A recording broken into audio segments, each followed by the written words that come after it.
काठमाडौँको मुलपानी क्षेत्र हैजाको रेड जोनमा काठमाडौँमा संक्रमितको संख्या 26 पुग्यो। प्रचण्ड अब अर्कै हुनु भएको छ, मैले त्यो लक्षण देखेको नेकपा माओवादी केन्द्रका नेता हरिवीर गजुरेलको भनाई। राष्ट्रपति विद्यादेवी भण्डारीद्वारा 2 वटा विधायक प्रमाणीकरण। कांग्रेसको दक्षिणपन्थी बैशाखी मिल्काउँ कम्युनिस्ट मिलौ भन्दै नेकपा एमालेका नेता खिमलाल भट्टराईको भनाई। जनार्दन शर्मालाई अपराधी भनेकोमा माओवादी केन्द्रको आपत्ति, रेकर्डबाट हटाउन माग। केपी शर्मा ओली र प्रचण्डलाई जोड्न सुपर गुलु बोकेर आउँदै चिनिया नेता लियो। माओवादीले अन्तर्घात गरेको रिपोर्ट 15 दिनभित्र तयार गरी कारबाही गर्ने। माओवादीमा महाभारत महाधिवेशन भएको 7 महिनासम्म पनि छानिएनन् पदाधिकारी। गठबन्धन टुटाउन ठूलो खेल भइरहेको छ, कांग्रेसका उपसभापति पूर्णबहादुर खड्काको भनाई। जापानका पूर्व प्रधानमन्त्री ओबामे माथि गोली प्रहार। मेयरका लागि किनिएको सरकारी गाडी बेचेर रोलर किन्दै मेयर हर्का सम्पाङ। कानुनमा पीएचडी गरेका ज्ञान बस्नेतले काठमाडौँको क्षेत्र नम्बर 9बाट स्वतन्त्र उम्मेदवारी दिने। प्रधानमन्त्री पुत्र पुष्न सेनेटरी प्याडमा कर छुट, नेपाली उद्योग धराशायी भएको गुनासो। जनार्दन शर्मामाथि चर्को आलोचना। साझाका 3 वटा बिजुली बस सञ्चालनमा, काठमाडौँमा थप 37 वटा बस साउनमा आउने। एमालेका केन्द्रीय विभागका प्रमुख उपप्रमुख र सचिवहरूको बैठक सुरु। एमाले केन्द्रीय विभागको बैठक सुरु भएपछि अध्यक्ष केपी शर्मा ओलीले सम्बोधन गर्दै सर्वोच्च अदालतको अन्तरिम आदेशपछि रोकियो चितवनमा लाइसेन्सको ट्रायल दिने प्रक्रिया। जापानका पूर्व प्रधानमन्त्री ओबामेलाई गोली हान्ने व्यक्ति पक्राउ। संघीय सरकार विरुद्ध 6 प्रदेशका गृहमन्त्रीले कडा कदम चाल्ने। सुदूरपश्चिममा पाठ्य पुस्तकको अभाव कायमै। जनक शिक्षाले सूचीकृत नभएकाले पुस्तक बेचेको व्यवसायको गुनासो। बाजुराको बुढीगङ्गामा मतगणना सुरु। त्रिचन्द्रको पुनर्निर्माणको माग गर्दै नेभी सङ्घको प्रदर्शन। शेरबहादुर देउबालाई झकझकाउँदै। र जापानमा पूर्व प्रधानमन्त्रीलाई भट्टाभट गोली हानेर ढालेपछि नेपालका नेताहरूको भागाभाग। अब हेर्नुहोस् पूरा समाचार। दर्शक महानुभावहरू नमस्कार। नेपाली न्युज टिभीको न्युज बुलेटिन खबरमा यहाँहरूलाई हार्दिक स्वागत छ। सदाझै आज पनि तपाईहरुमाझ देश तथा विदेशका महत्त्वपूर्ण समाचार अपडेटका साथ उपस्थित भइसकेका छौं। दर्शक महानुभावहरू, हामीलाई तपाईहरुले कहाँदेखि हेर्दै हुनुहुन्छ नेपाल भई जिल्ला र ठाउँको नाम लेख्नुहोला। यदि विदेशमा हुनुहुन्छ भने आफू रहेको देशको नाम पनि लेख्न नभुल्नुहोला र हाम्रो च्यानल नेपाली न्युज टिभीलाई अहिलेसम्म पनि सब्स्क्राइब गर्नु भएको छैन भने सब्स्क्राइब गर्नुहोला, साथै सँगै रहेको बेल आइकनलाई दबाउन पनि नभुल्नुहोला। आउनुहोस् दर्शक महानुभावहरू, आजको मुख्य समाचारतर्फ लागौं। दर्शकबिन प्रधानमन्त्री शेरबहादुर देउबा पुत्र जयवीर सिंह देउबाको कम्पनीलाई फाइदा पुग्ने गरी सरकारले कर छुटको नीति लिएको खुलासा भएको छ। विदेशबाट आयात हुने प्याडमा भन्सार घटाएपछि स्वदेशी उद्योग धराशायी हुने भन्दै विरोध जनाएपछि सरकारले बजेट मार्फत नै भन्सार घटाउने निर्णय गरेको थियो।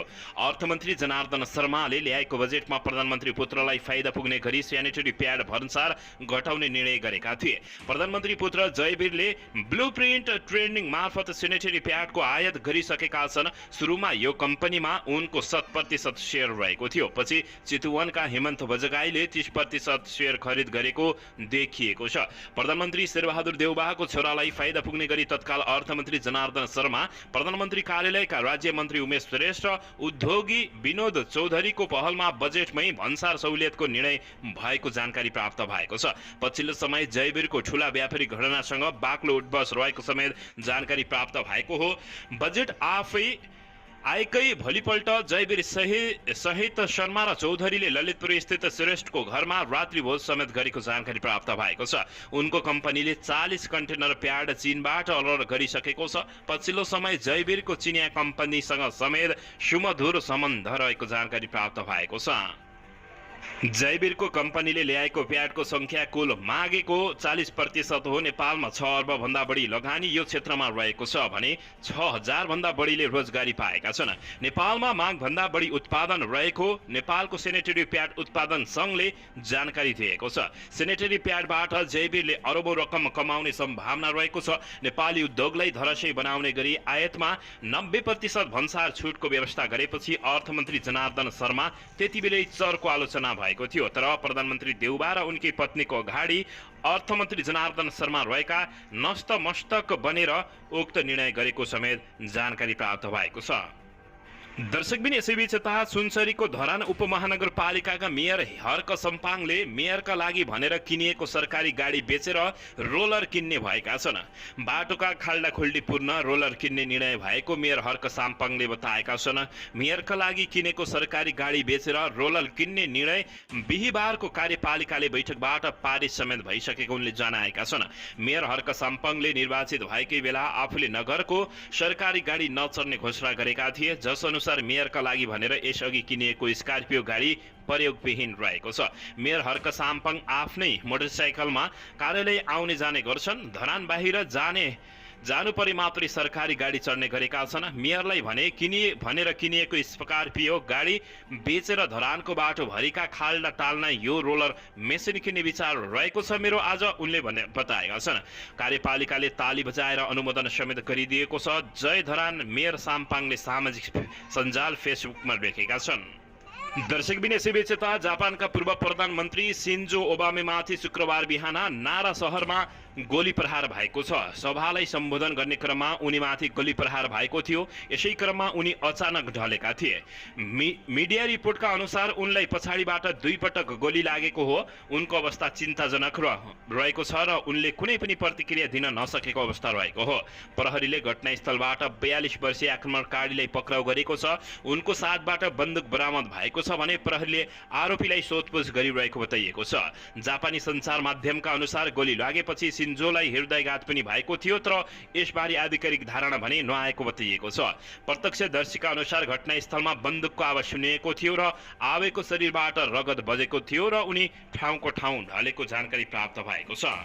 दर्शकबिन यसैबीच यता जनार्दन शर्मालाई अपराधी भनेकोमा माओवादी केन्द्रले आपत्ति जनाएको छ। प्रतिनिधि सभाको बैठकमा सांसदले अर्थमन्त्रीले बजेट ल्याउनु अघि अनागरिक व्यक्ति प्रवेश गराएर करका दर रेट हेरफेर गरेको विषयमा सांसदीय छानबिन समितिले अध्ययन गरेर निष्कर्ष ननिकालेसम्म अर्थमन्त्री जनार्दन शर्मालाई अपराधी भन्न नमिल्ने भन्दै एमाले प्रति आपत्ति जनाएका छन्। माओवादी सांसद धर्मशिला चपागाईले बुधबारको बैठकमा एमाले सांसद योगेश कुमार भट्टराईले अर्थमन्त्रीलाई अपराधीको आरोप लगाएको भन्दै उनको भनाइलाई रेकर्डबाट हटाउन माग गरेका छन्। सांसदीय समितिले छानबिन गरेर निष्कर्ष निकालेपछि मात्र दोषी र निर्दोषी ठहर गरिने भएकाले अहिले अपराधी लोकतन्त्र विरोधी काम भएको उनले बताएका छन्। उनले संसदीय अभ्यासमा रहेको एमाले माओवादीबाट लोकतन्त्र सिक्नुपर्ने समेत अवस्था आएको बताएकी हुन्। दर्शकबिन यसैबीच यता काठमाडौँ उपत्यकामा हैजा संक्रमितको संख्या 26 पुगेको छ। असार 2 गतेदेखि देखिएको हैजा संक्रमण बिहीबारसम्म आइपुग्दा 26 जनामा पुष्टि भएको डीपीडीओ मियोलोजी तथा रोग नियन्त्रण महाशाखाले जानकारी दिएको छ। महाशाखाका अनुसार कागेश्वरी मनोहरा नगरपालिकाको मूलपानी क्षेत्र हैजाको रेड जोनमा रहेको जानकारी दिएको छ। नगरपालिकाको वडा नम्बर 4, 6, 7 र 9 मा गरी 8 जनामा हैजा संक्रमण देखिएको छ। त्यस्तै काठमाडौँ महानगरभित्र 11 जनामा, चन्द्रगिरी नगरपालिकामा 2, किर्तिपुरमा 1 र बुढा नीलकण्ठमा 1 जनामा हैजा पुष्टि भएको जानकारी प्राप्त भएको छ। दर्शकबिन मूलपानी क्षेत्र हैजाको रेड जोन काठमाडौँमा परेको छ भने काठमाडौँमा संक्रमितको संख्या 26 पुगेको जानकारी प्राप्त भएको छ। दर्शकबिन यसैबीच यता राष्ट्रपति विद्यादेवी भण्डारीले संघीय सांसदको दुवै सदनबाट पारित भई आएका 2वटा विधायक प्रमाणीकरण गरेकी छिन्। राष्ट्रपति विद्यादेवी भण्डारीले सांसदबाट पारित भई आएका बिरुवा संरक्षण ऐन 2074 लाई संशोधन गर्न बनेको विधायक र बिउ बिजन ऐन 2045 लाई संशोधन गर्न बनेको विधायक नेपालको संविधानको धारा 113 को उपधारा 2 बमोजिम प्रमाणीकरण गरेको राष्ट्रपति कार्यालयले जानकारी दिएको छ। दर्शकबिन यसैबीच यता कांग्रेसको दक्षिणपन्थी बैशाखी मिल्काउँ र कम्युनिस्टहरू मिलौँ भन्दै नेता खिमलाल भट्टराईले अभिव्यक्ति दिएका छन्। एमाले पोलिट ब्युरो समेत रहेका सदस्य खिमलाल भट्टराईले कांग्रेसको दक्षिणपन्थी बैशाखी मिल्काएर वाम पार्टीहरू मिल्नुपर्ने बताएका छन्। उनले देशलाई बर्बादीबाट रोक्न कम्युनिस्ट पार्टीहरू मिल्नुको विकल्प नभएको बताएका छन्। राष्ट्रिय सभाका प्रमुख सचेतक समेत रहेका र एमाले अध्यक्ष केपी शर्मा ओली निकट मानिएका भट्टराईले शुक्रबार सामाजिक सञ्जाल फेसबुकमा भनेका छन्, कांग्रेसको दक्षिणपन्थी बैशाखी मिल्क्याउँ, नेपालका हामी कम्युनिस्टहरूले सोच्ने बेला आएन र जनता कम्युनिस्ट मिलेको हेर्न चाहन्छन् भनेर अभिव्यक्ति दिएका छन्। उनले कम्युनिस्टहरू नमिल्दा कांग्रेसले फाइदा लिने भन्दै यसो हुँदा देशमा संविधानको सही कार्यान्वयन नहुने, विकास र समृद्ध राष्ट्रिय स्वाधीनताको रक्षा र प्रबन्धन पनि नहुने भन्दै देशको अवस्था झनै बर्बादीतिर जाने उनले उल्लेख गरेका छन्। दर्शकबिन यसैबीच यता बाजुराको बुढीगंगा नगरपालिकामा बिहीबार सम्पन्न भएको पालिका चुनावको मतगणना सुरु भएको छ। शुक्रबार बिहान 8 बजेदेखि नै मतगणना सुरु गर्ने भनिए पनि ढिलाइ गरी सुरु भएको हो। शान्तिपूर्ण रूपमा मतगणना भइरहेको निर्वाचन अधिकृत लक्ष्मण कडायलले जानकारी दिएका छन्। बुढीगंगामा 13,659 जना मतदाता मध्ये 9,128 अर्थात् 66.83% मतदान भएको थियो। बुढीगंगामा गएको वैशाख 30 गते नै पालिका चुनाव भए पनि बुथ कब्जा भएको भन्दै विरोध भएपछि निर्वाचन आयोगले बिहीबार पुनः चुनाव गरेको हो। बुढीगंगाको मेयरमा कांग्रेसबाट रङ्गबहादुर खाती र एमालेबाट रामबहादुर बानियाले उम्मेदवारी दिएका छन्। दर्शकबिन यसैबीच यता सुदूरपश्चिममा पाठ्य पुस्तकको अभाव कायमै रहेको छ। जनक शिक्षाले सूचीकृत नभएकालाई पुस्तक बेचेको व्यवसायीले आरोप लगाएका छन्। पठन पाठन सुरु भएको 1.5 महिनासम्म पनि सुदूरपश्चिम प्रदेशका विद्यार्थीले पाठ्य पुस्तक पाउन सकेका छैनन्। सुदूरपश्चिमका सामुदायिक विद्यालयमा अध्ययनरत विद्यार्थीले अझै पुस्तक नपाएका हुन्।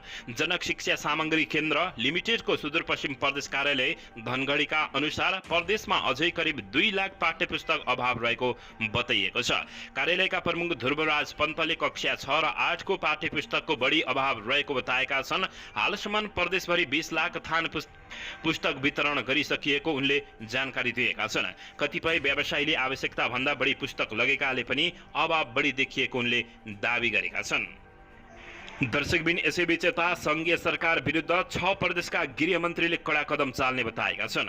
प्रहरी समायोजन ऐन कार्यान्वयन नगरेको भन्दै संघीय सरकार विरुद्ध 6 वटा प्रदेशका आन्तरिक मामिला तथा गृहमन्त्रीले संयुक्त रूपमा कडा कदम चाल्ने चेतावनी दिएका छन्। बिहीबार जनकपुरमा मध्य प्रदेश सरकारको गृह तथा सञ्चार मन्त्रालयले आयोजना गरेको शान्ति सुरक्षा तथा विपद व्यवस्थापन सम्बन्धी अन्तर प्रदेश अनुभव आदान प्रदान कार्यक्रममा मन्त्रीहरूले यस्तो घोषणा गरेका हुन्।